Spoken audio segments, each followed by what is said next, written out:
Kalau kami bukan kekasih-kekasihmu, lantas siapakah kekasihmu itu ya Rasulullah? Kekasihku adalah orang yang percaya kepada aku tapi tidak pernah melihat diriku. Kalau saya mengartikan kemanusiaan di dalam Pancasila, itu artinya bukan humanisme, karena humanisme bisa hidup dalam tata nilai yang ateis. Tapi ketika kemanusiaan disandingkan dengan ketuhanan pada sila pertama, itu menunjukkan bahwa di sini artinya adalah makhluk atau abid, hamba.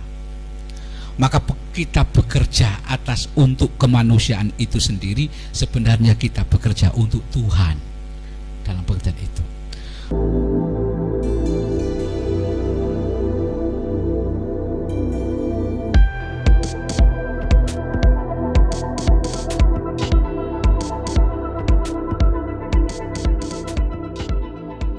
Bismillahirrahmanirrahim. Alhamdulillahirabbil alamin. Wassalatu wassalamu ala asyrafil anbiya'i wal mursalin sayyidina wa maulana Muhammadin wa ala alihi wa sahbihi ajma'in, amma ba'du. Yang sama-sama kita hormati para hadirin hadirat dan seluruh para kiai, wabil khusus kepada narasumber kita Prof FX Sugianto, Sugianto, sama Bu Emma dari Dinas Koperasi dan juga Pak Agus dari Deputi Bank Indonesia. Terima kasih atas kerawahan panjenengan sedaya. Semoga bisa memberikan pencerahan bagi warga kita, khususnya pengurus NU di Jawa Tengah ini, dan juga kami atas nama pengurus wilayah Nahdlatul Ulama menyampaikan apresiasi yang setinggi-tingginya kepada lembaga perekonomian Nahdlatul Ulama, yaitu yang diketuai oleh Mbah Dim. Nah, kalau terkenal di PWN itu ini namanya Mbah Dim. Walaupun kelihatan masih muda tapi layak untuk dipanggil Mbah. Dan seluruh jajarannya dan seluruh pengurus lembaga perekonomian Nahdlatul Ulama se-Jawa Tengah, ada 36 cabang, yaitu kabupaten kota. Ada kabupaten kotanya itu ada 35, tapi ada yang istimewa 1, jadi 36. Berarti, jadi kalau tadi sudah ada 160 per cabang, sudah ada diwakil 3 yang hadir, dan juga yang hadir dari lembaga perekonomian Nahdlatul Ulama. Sekali lagi kami atas nama pengurus wilayah Nahdlatul Ulama mengucapkan banyak terima kasih kepada para narasumber, karena di NU ini, Nahdlatul Ulama ini didirikan oleh para kiai yang salah satu tujuan utamanya adalah litauhidi sufufil ulama, untuk menyatukan barisan para ulama. Barisan para ulama itu untuk kemaslahatan siapa? Tentunya bukan untuk kemaslahatan ulama, karena yang namanya ulama itu orang yang sudah selesai dengan dirinya sendiri. Oleh karena itu, penyatuan barisan ulama ini tidak ada lain untuk kemaslahatan umat, untuk kemaslahatan umat. Kenapa demikian? Jadi satu hari baginda Rasulullah Shallallahu Alaihi Wasallam itu sedih meneteskan air mata. Para sahabat di sekitarnya itu bertanya, apa yang membuat engkau sedih ya Rasulullah, sehingga kamu sampai meneteskan air mata seperti itu? Lantas baginda Rasulullah menjawab, ashtaqu li ahbabi, aku sangat merindukan kekasih-kekasihku. Lantas para sahabat bertanya, apakah kami ini bukan kekasih-kekasihmu sehingga engkau merindukan sampai seperti itu? Lantas Nabi menjawab, tidak, antum ashabi, engkau adalah sahabatku, bukan kekasih-kekasihku. Kalau kami bukan kekasih-kekasihmu, lantas siapakah kekasihmu itu ya Rasulullah? Kekasihku adalah orang yang percaya kepada aku tapi tidak pernah melihat diriku. Ini adalah merupakan gambaran bahwa Rasulullah SAW itu sangat sayang kepada umatnya, sayang sekali kepada umatnya, sampai Rasulullah meneteskan air mata, begitu rindunya. Aku nggak yakin nak panjenengan itu rindu sama istri sampean sekarang ini sampai meneteskan air mata, itu nggak yakin.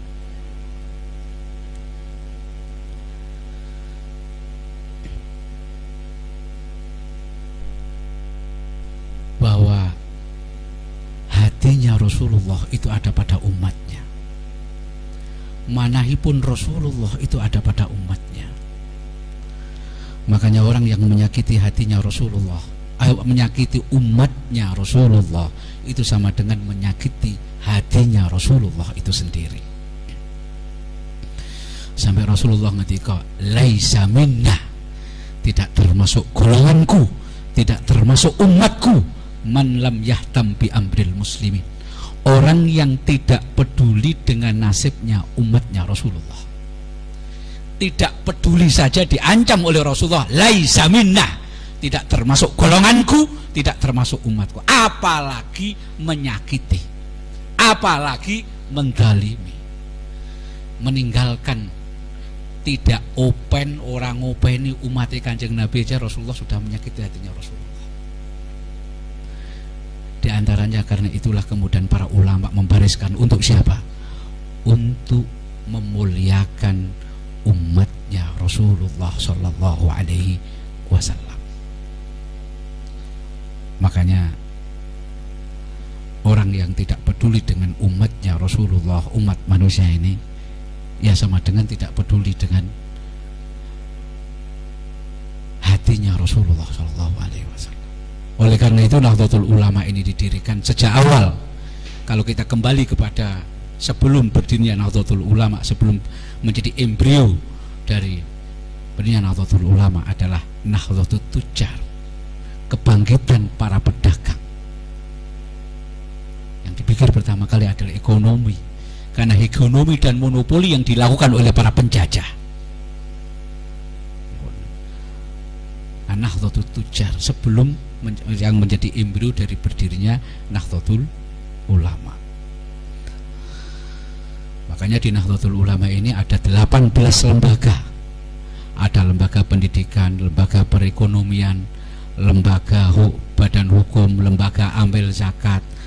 Itu semuanya di dalam rangka untuk memuliakan umatnya baginda Rasulullah Sallallahu Alaihi Wasallam.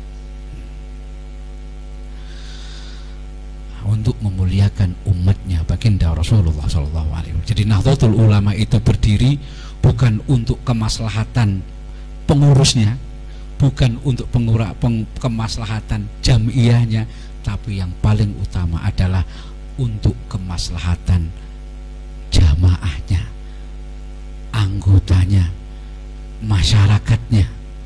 Untuk apa? Kita muliakan umat manusia ini, yaitu untuk memperkuat, memajukan bangsa.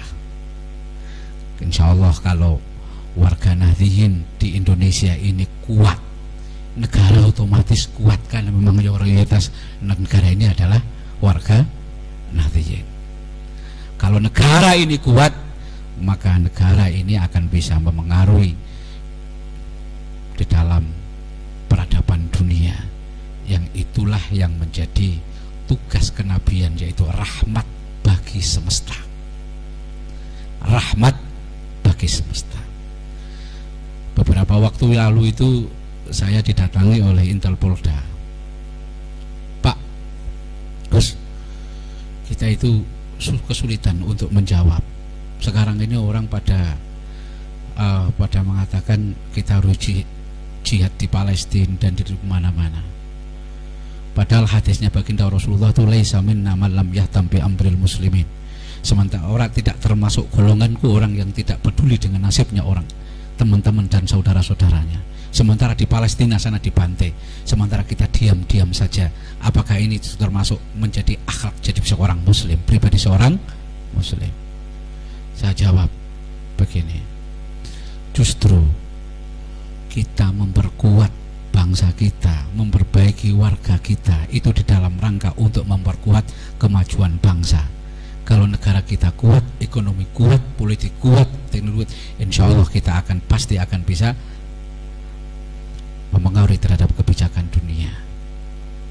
Inilah yang disebut jadi kita Nahdlatul Ulama ini pada sejatinya adalah melanjutkan misi kenabian yang pernah diturunkan oleh Allah kepada Rasulullah, yaitu menjadi rahmat bagi semesta.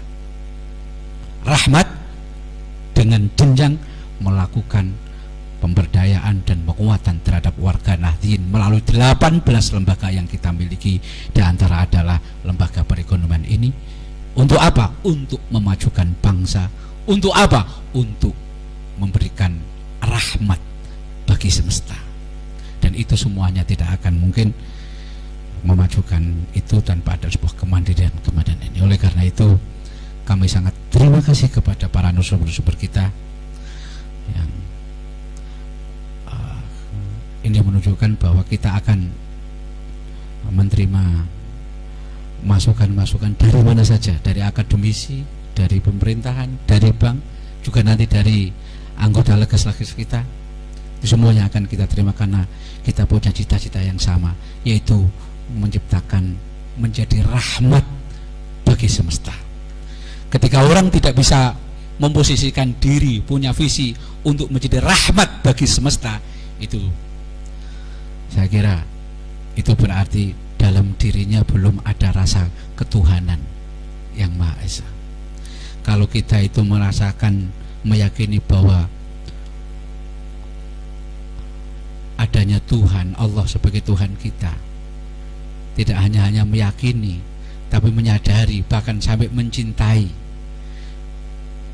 Allah sebagai Tuhan kita, maka pastinya kita akan mencintai seluruh apa yang menjadi diciptakan oleh Tuhan. Sebagai contoh saja, rasa sampai Tuhan. Kalau seandainya kita punya istri yang sangat kita cintai, kebetulan istri kita itu suka kucing banget. Asalnya kita itu tidak suka kucing, jadi orang suka mungkin awetnya sengit jadi ora sengit. Kira-kira kemudian ada tamu atau teman sampean, teman-teman kita datang ke rumah, atau lihat kucing itu ditempong, kira-kira sampean merasa sakit gak? Pasti merasa sakit. Kayaknya nempong kucing itu sama dengan nempong istri saya, kan begitu.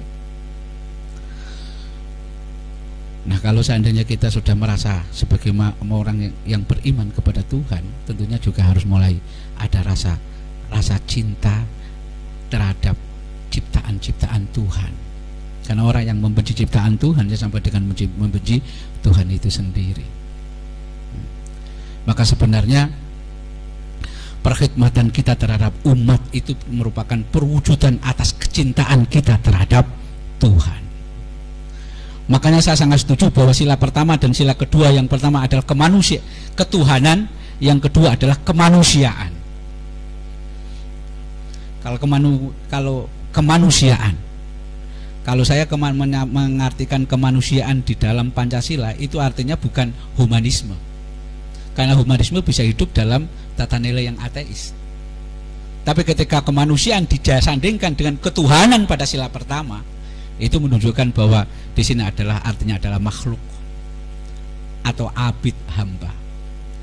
Maka kita bekerja untuk kemanusiaan itu sendiri, sebenarnya kita bekerja untuk Tuhan dalam pekerjaan itu.